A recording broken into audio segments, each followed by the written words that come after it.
All right, here we are, Tracy. Our grand finale on the series, Think Like a Pro. We were talking about last time, we really could, there's almost an infinite source of people, and I think people realize that, analogies between golf and the spiritual life. Mm-hmm. Books have been written about that, so we could go on forever, but we've been talking a lot about really trying to think like a pro, pressing on a maturity both in your golf game or where you can become competitive and become a factor.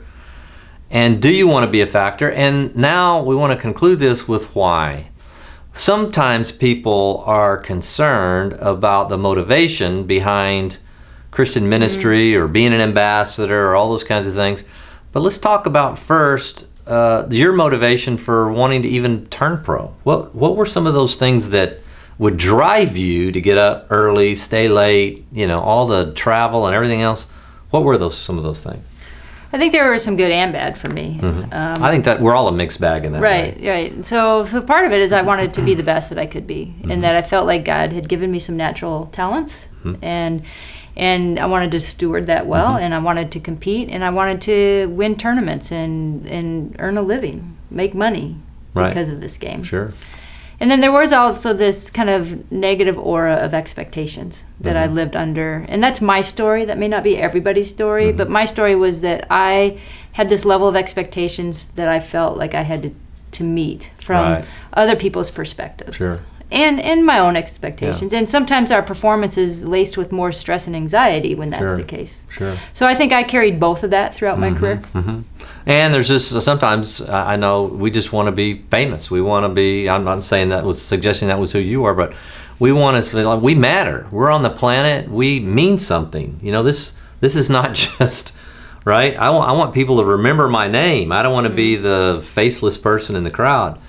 And so I think from that sometimes expectations come. We want to please people. We want to, validate all that.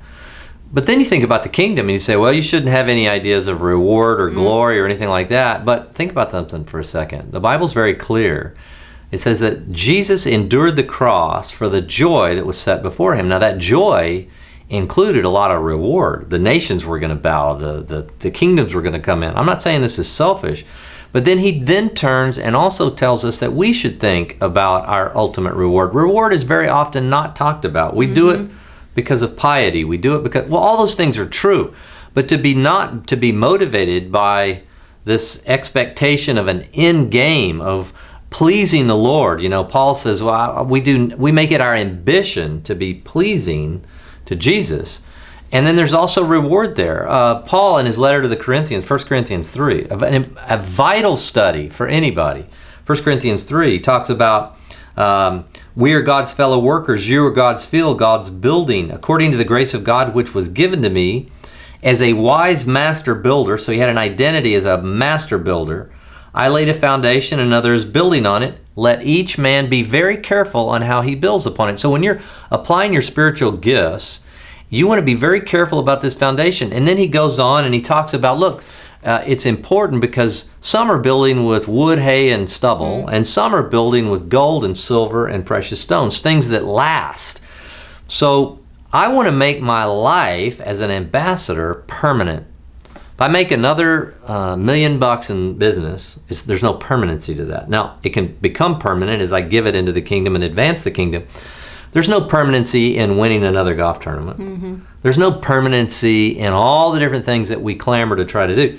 But there is permanency in terms of anything we do to build a kingdom. Mm-hmm. And so because we recognize that those permanent things are the things to be most highly sought after, we have to think like a pro.